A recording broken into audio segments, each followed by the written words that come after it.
gentlemen of the media, thank you for coming at such short notice. The reason I called you at such short notice is I've just come from Langata Women's Prison, where I had consultations with my client, Sarah Wairimu Cohen.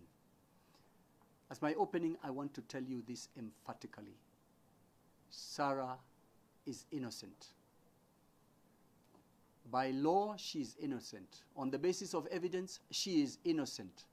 No matter how much George Kinoti talks to the media or the DPP's office, and in this case, I will exclude DPP Haji, Sarah remains innocent until proved guilty by a court of law. Ever since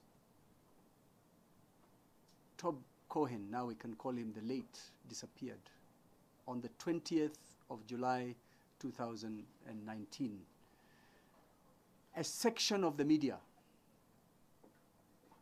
since I'm talking to the media, I will not be personal because you won't carry it, but a section of the media have been used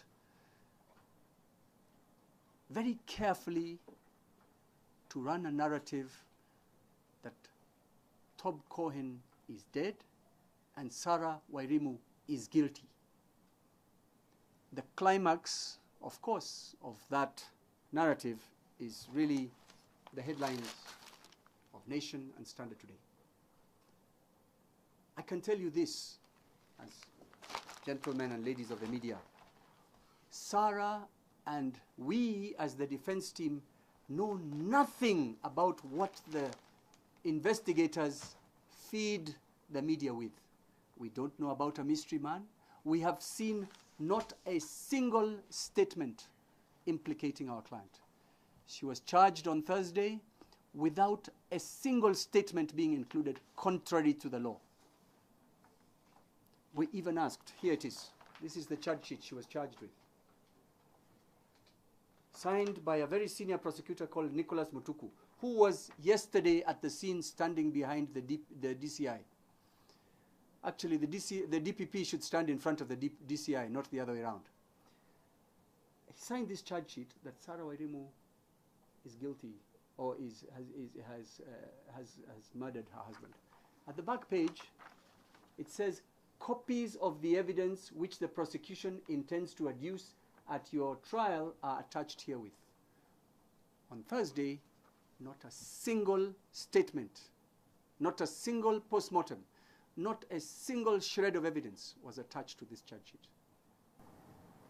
But there's a reason for charging her on Thursday. I go back to this.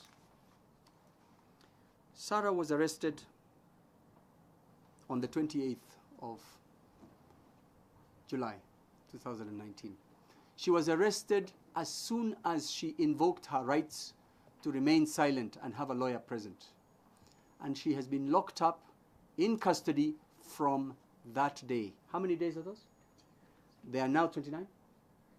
17. Sorry, I'm sorry. They're 17 days. In 17 days, I emphasize, Sarah has had no opportunity to do anything in her house except on 2 occasions. She was taken to take a bath and change her clothes under escort of the DCI.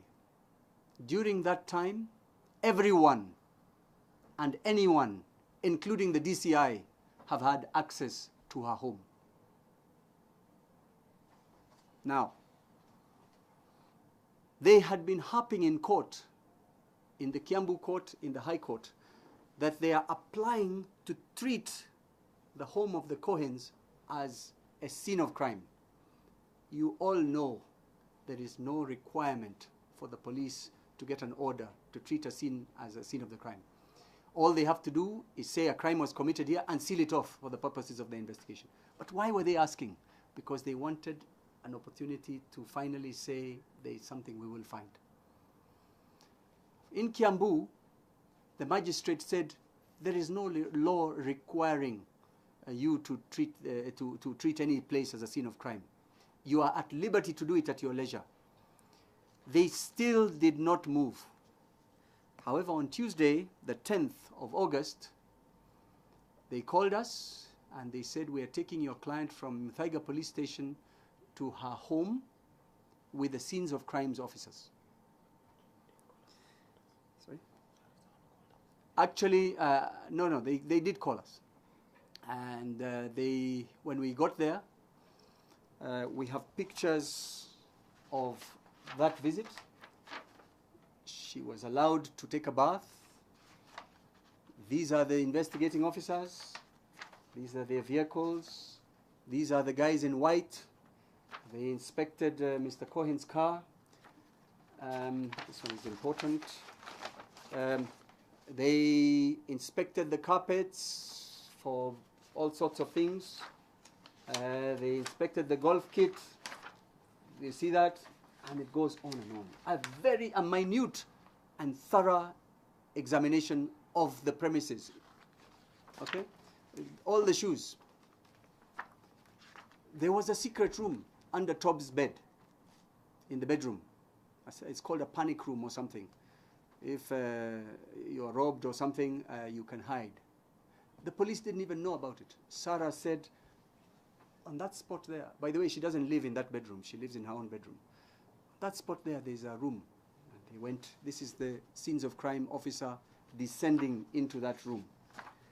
And it went on and on. It was thorough. Now, this is the interesting part.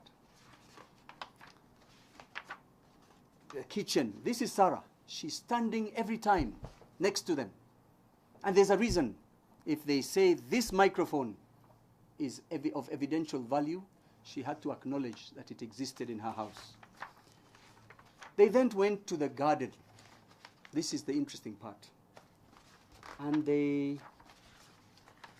this is the garden where the body was found yesterday. This is Sarah. There's a manhole here. This is them looking in the manhole.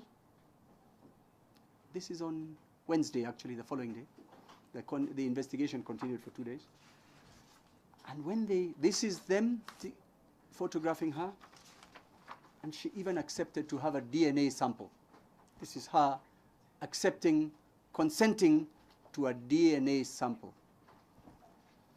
They did 99% of the search. And then Judge Kinoti walked in on the Tuesday and asked Sarah to show her house. And she took him from room to room to room, including the garden. And when they got to the garden, something very interesting happened after they had seen this manhole, which is 5 meters from where the body was found. Somebody announced that we have done enough for today. We shall not continue this search today. We shall continue tomorrow. Tomorrow was this Thursday. And on Thursday, instead of going back to the scene, the DCI took Sarah to Milimani High Court and charged her with murder. I go back 2 days. On Tuesday, after the search was concluded, Inspector Otieno, Maxwell Otieno, who is one of the investigators, said, since we have not concluded our work, we require the keys of the house. Up until then, the appointees or the servants of Sarah had the keys of the house. And the watchman had the keys to the gate. And there were no policemen. And on that day, on Tuesday, they demanded the keys of the house. And they were given the keys of the house. Only God knows what they did with the keys on that night. We, however, know that Inspector Otieno, in the presence of George Ouma and Eva Kala, said to the 2 gardeners who were looking after the premises, you will stay in your house, some SQ, and you will not come out no matter what you hear. You will stay in your house. These 2 boys pictures of whom I have are young boys from Nyeri. Just show me the picture of the policeman who slept here. Pictures from Nyeri, and I don't think they would have dared step out of their house on Tuesday. And on that night, quickly, it's towards the end, a police sentry was now, for the first time, took over the house. It was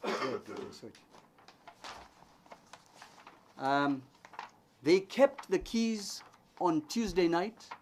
They told the watchmen the caretakers not to step out of the house. I saw it here. And those boys did not step out of the house.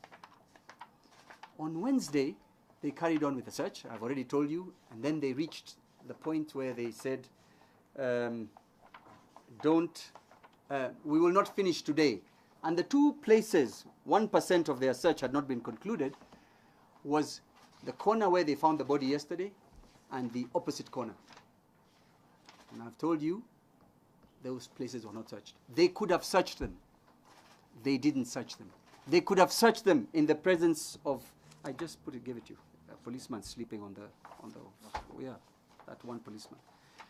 They could have searched the place, they did not. Now I move fast forward.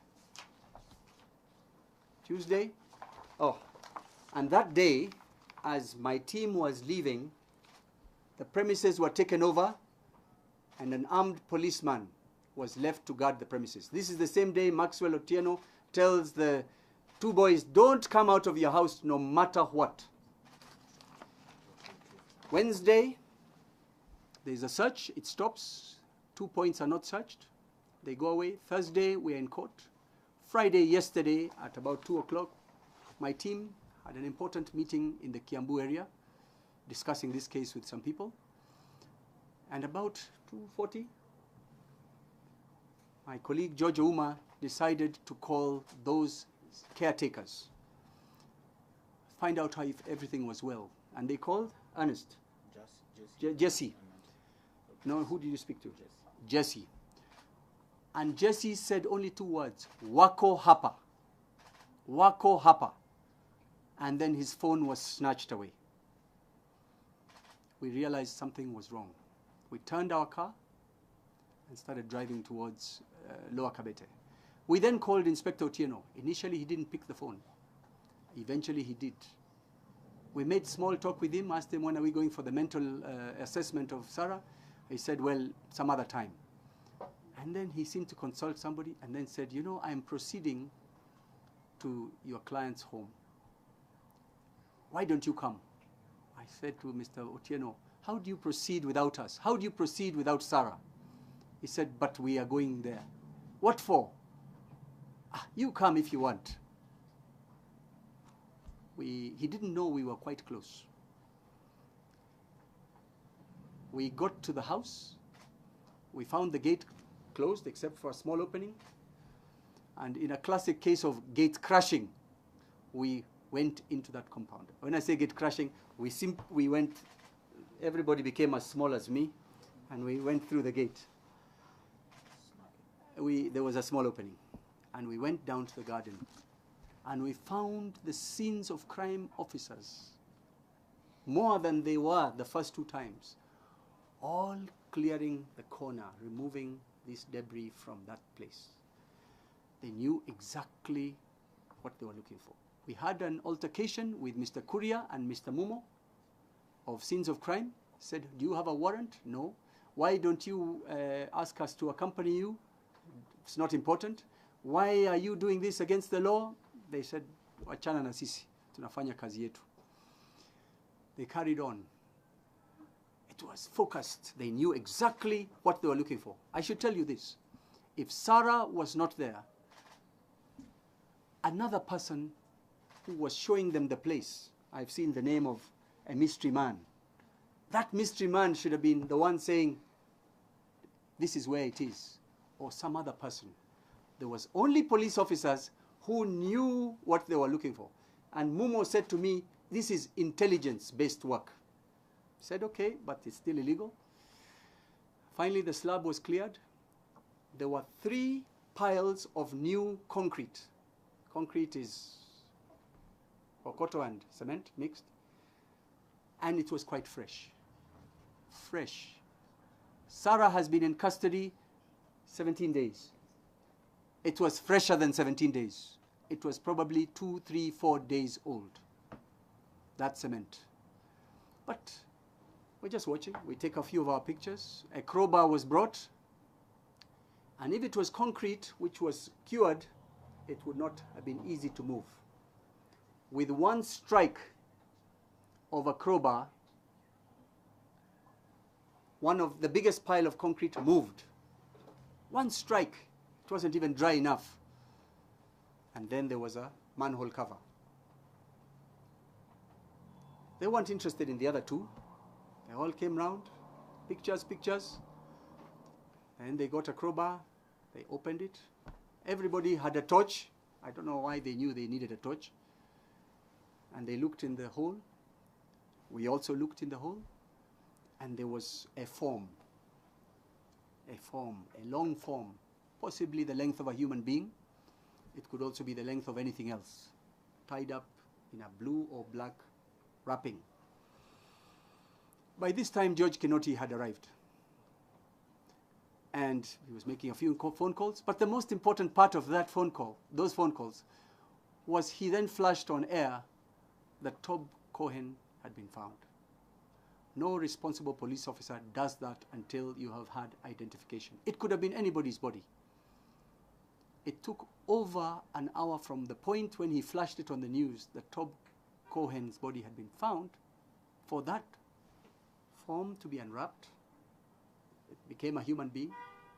It became a Caucasian, because we could see from the arms and legs, feet. And finally, when the face was opened, it had a shroud. It was a white person. I didn't recognize the face, but then Gabri, the sister, is called, and I believe she's the one who identified it. How come they knew it was Tob Cohen? How come they knew where to look? That is a question that we will be very interested in. He was asked by somebody on NTV last night, Mr. Cohen, Kinoti, why did you conduct this search without the defense or without the suspect, Sarah? He says, I don't have to. Nobody tells us how to do our work. We'll meet in court. Wrong answer. That's not the right answer. The right answer is, maybe it was an emergency, maybe whatever it was they were trying to recover was going to be washed away by the sea, so they had to grab it. Nothing could have changed. They had secured the scene. They could have brought Sarah. They could have brought us. And we could have confirmed that, yes, this was a genuine search and not a frame-up or planting evidence. We watched them. We heard a police officer giving a police doctor giving a theory. He must have been tied when he was alive. He must have been this. He must have been... Well, he probably will hear that more of that in court. We decided to leave.